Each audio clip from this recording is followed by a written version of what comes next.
एक बोसीदा दुकान में एक सियाह कदीम आईना लटका था। लोग कहते थे, ये आईना नहीं, एक कैद खाना है जहां एक बदरू कैद है।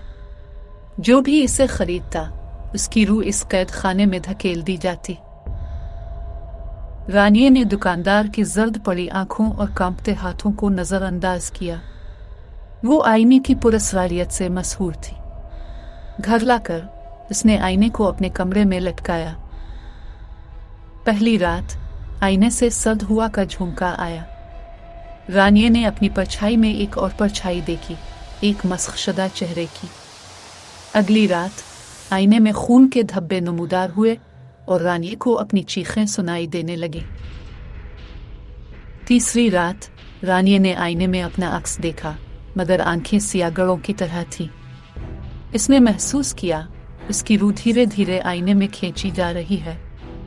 इसने भागने की कोशिश की, मगर इसके पांव जिम गए। आईने से एक सर्द हंसती हुई आवाज आई, तुम अब मेरी हो। रानिये की चीख गूंजी और फिर खामोशी छा गई। अगले दिन दुकानदार दुकान में दाखिल हुआ। आईने में रानिये की मस्खशदा शक्ल नजर आ रही थी। उसकी आंखें अब बदरू की आंखें थीं। दुकानदार ने एक सर्द मुस्कुराहट दी। एक और रूह कैद हो गई थी। आईना अब भी लटका हुआ था, एक और शिकार की तलाश में। उसकी सियासत पर रानिये की चीखें हमेशा के लिए कैद थी।